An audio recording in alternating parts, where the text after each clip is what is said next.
Sahabat terkasih, jika berbicara mengenai kasih, apa yang terlintas di pikiranmu? Ya, kasih itu merupakan sebuah kelemah lembutan. Sama seperti kasih Tuhan ke kita, Ia hadir dalam kasih yang lemah lembut. Karena itu sahabat, Tuhan mengajarkan untuk bersikap lemah lembut dalam menunjukkan kasih kepada sesama. Karena itu menggambarkan kasih yang baik dan kemurahan hati. Jadi sahabat, marilah penuhi diri kita dengan kasih yang lemah lembut terhadap sesama.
Halo sahabat yang baik, berjumpa lagi di Terang Kasih Menerangi dalam Kasih Tuhan.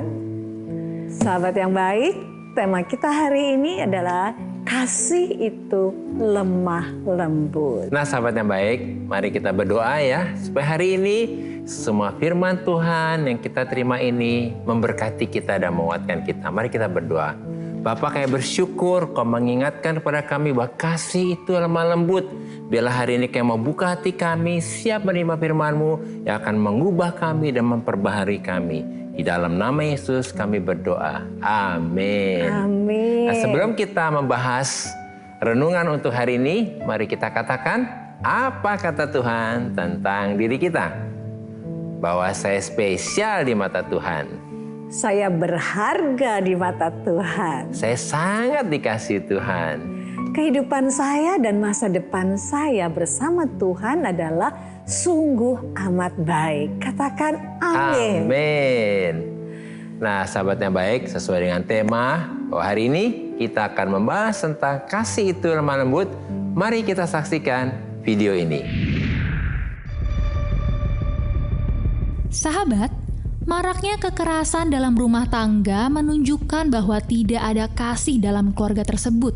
Hal ini dialami oleh seorang wanita di Gresik yang menjadi korban KDRT usai bongkar perselingkuhan suaminya. Tak hanya sekali, bahkan sudah 3 kali suaminya melakukan kekerasan terhadap istrinya. Sangat disayangkan ya sahabat, yang dimana harusnya rumah tangga itu dipenuhi oleh kasih yang lemah lembut, namun nyatanya dipenuhi dengan kekerasan. Sebagai anak domba Allah, bagaimana kita harus menyikapi hal ini sesuai dengan ajaran Tuhan? Wah, kasihan sekali ya wanita ini mengalami KDRT berkali-kali karena dia membongkar perselingkuhan suaminya. Iya. Dan memang kami ini juga prihatin ya dengan kejadian ini, sangat prihatin. Iya. Karena bukannya suaminya itu bertobat dan bersikap lemah lembut terhadap istrinya, tetapi malah sang suami ini melakukan KDRT berkali-kali. Wah. Ya, ini sangat memprihatinkan ya. Iya, sangat prihatin. Nah, sahabat yang baik, mari kita lihat apa kata firman Tuhan tentang kasih itu lemah lembut. Di dalam Kolose 3:19 kita akan baca, "Hai suami-suami, kasihilah istrimu dan janganlah berlaku kasar terhadap dia." Amin. firman Tuhan mengatakan supaya suami itu mengasihi istri dan jangan berlaku kasar kepada istrinya. Di mana itu arti kata kasar itu ya dalam bahasa Yunaninya adalah pripikaino ya. Artinya adalah agar suami jangan membuat istri menjadi pahit, getir dan jengkel sehingga ini tentunya pasti menyakiti istri itu ya. Iya.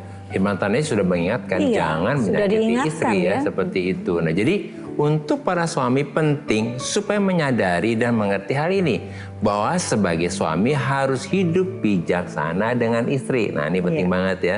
Hidup bijaksana dengan istri sebagai apa? Kaum yang lebih lemah dan menghormati istri sebagai teman pewaris dari kasih karunia yaitu kehidupan supaya apa? Doa suami tidak terhalang ya. Ini ada dalam 1 Petrus 3 ayat yang ke-7 ya. Supaya apa tadi? Doanya tidak terhalang ya. Amin ya. Sebab Allah itu adalah kasih. Firman Tuhan mengajarkan bahwa apapun juga yang kita perbuat kepada pasangan kita ya, atau juga kepada orang lain, supaya kita ini melakukannya itu dengan segenap hati kita. Seperti kita lakukan untuk Tuhan yang adalah kasih itu sendiri, dan bukan kita lakukan atau kita perbuat untuk manusia gitu. Itu ada dalam Kolose 3 ayat 23 ya.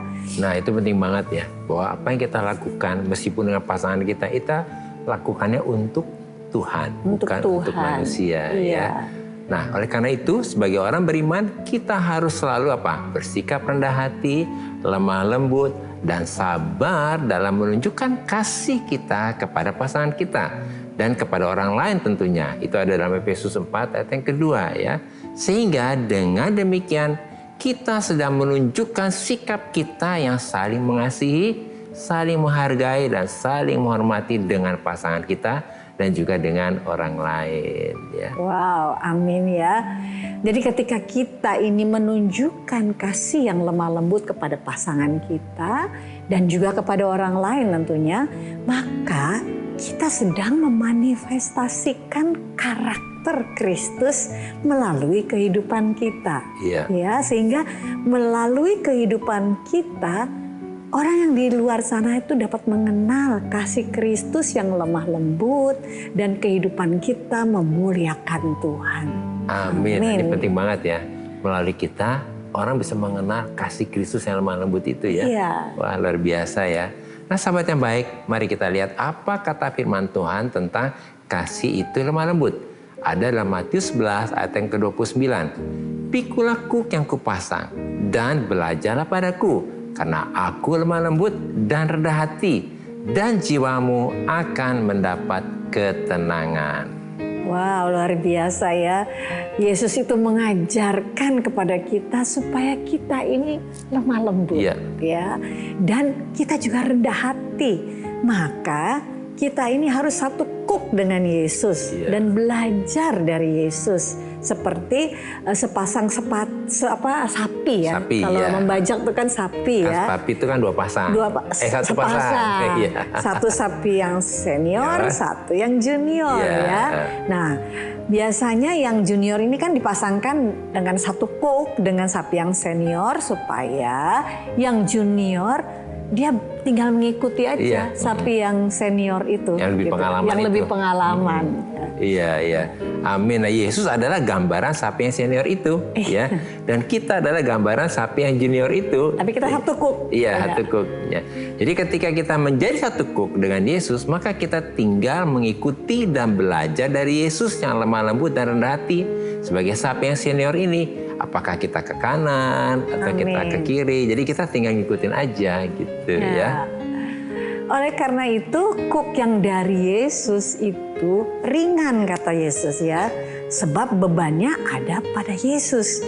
Sehingga ketika kita satu kuk dengan Yesus dan belajar untuk melemah lembut dan rendah hati dari Tuhan kita Yesus, maka jiwa kita akan tenang. Ya, artinya jiwa kita akan rest.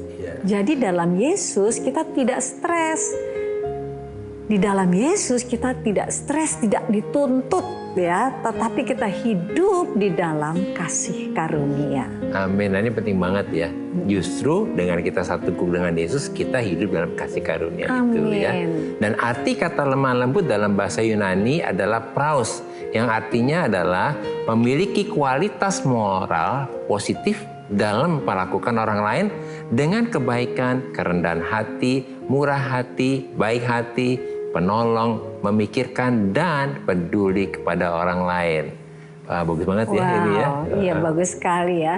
Jadi karakter lemah lembut kepada Tuhan adalah watak rohani di mana kita menerima perlakuan Tuhan terhadap kita sebagai hal yang baik. Ya. Tanpa kita menolak atau tanpa membantah. Oleh karena itu, kasih yang lemah lembut adalah kasih yang memperlakukan orang lain dengan positif, memperlakukan orang lain dengan baik, ramah, rendah hati, murah hati, menghargai orang lain, menghormati orang lain. Amin. Ya. Jadi ini bagus banget ya. Ternyata lemah lembut itu membuat kita bersikap menghargai orang lain seperti itu ya. Nah, sahabat yang baik, ini ada DM yang masuk ya. Nah, kita mau baca ya dari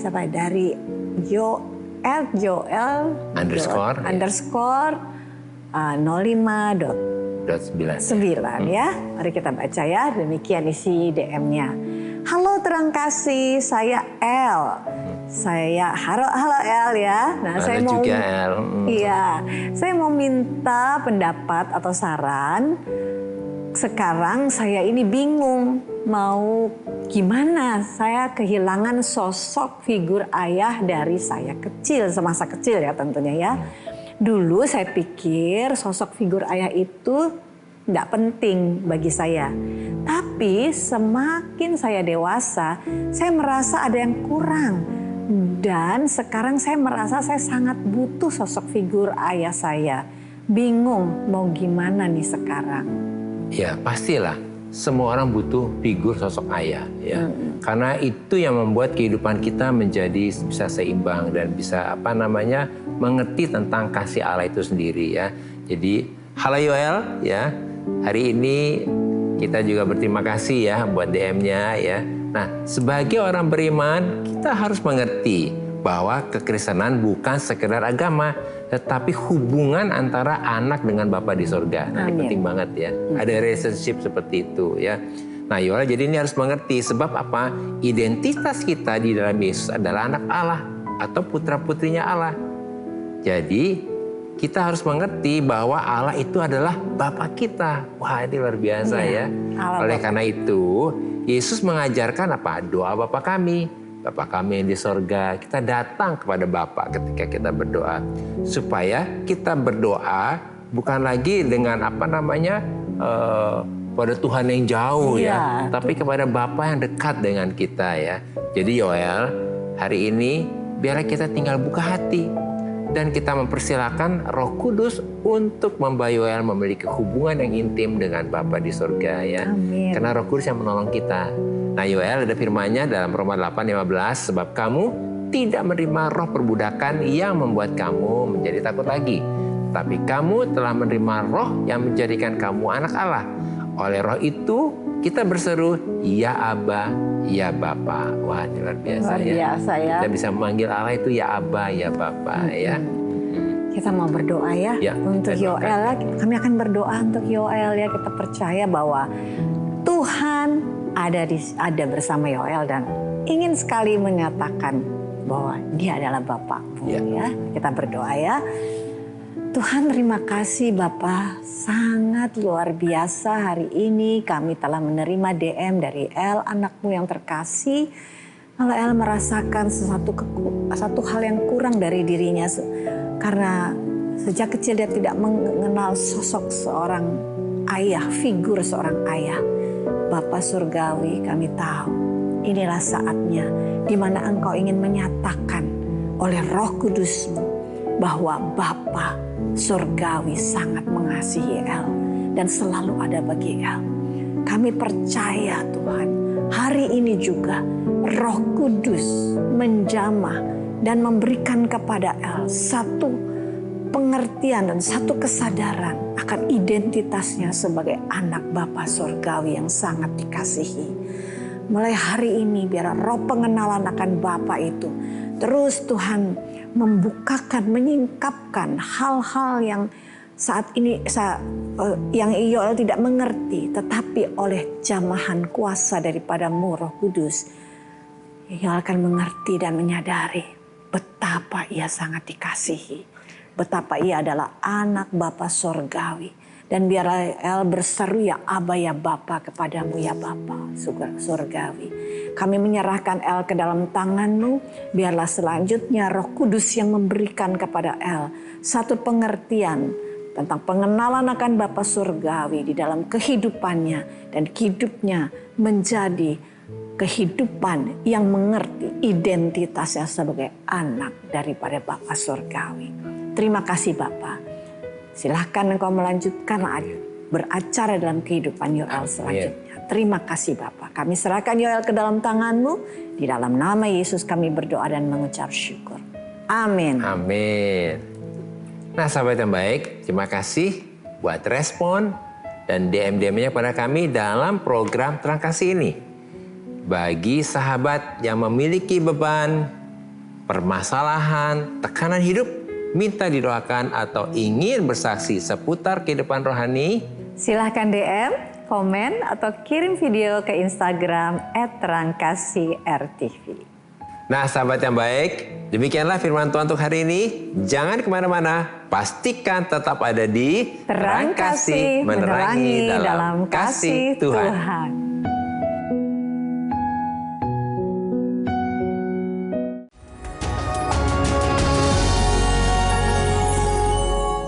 Halo sahabat yang baik, kembali bersama kami di Terang Kasih, menerangi dalam kasih Tuhan. Mari kita kembali diingatkan sesuai dengan renungan kita, hal-hal apa yang perlu kita ingat agar kita mengerti bahwa kasih itu lemah lembut.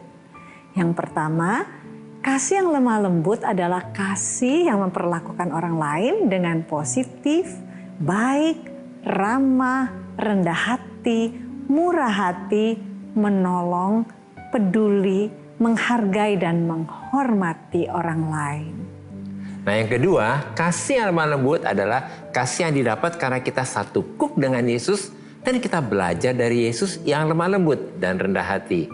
Maka jiwa kita akan tenang dan kita dapat memanifestasikan kasih yang lemah lembut kepada orang lain. Nah sahabat yang baik, kalau saat ini engkau ingin bertobat, berubah, dan meninggalkan kehidupanmu yang lama, mari datang kepada Tuhan dan serahkan hidupmu semua kepada Tuhan. Mari kita datang berdoa kepada Tuhan ya.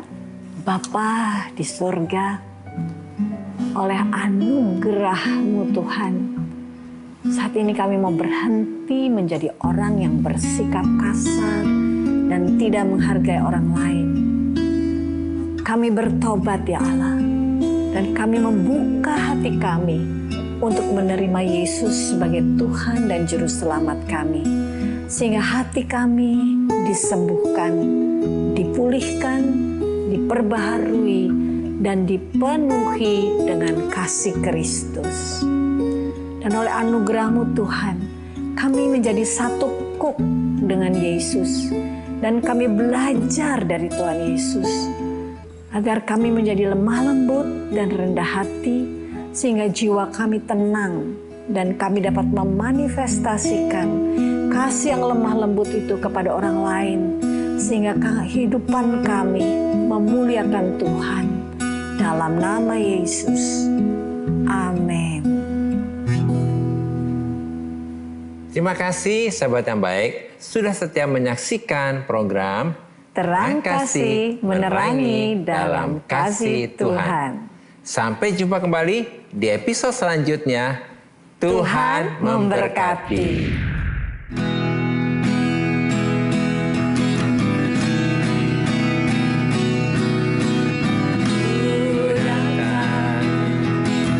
Dengan syukur membawa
Tuhan.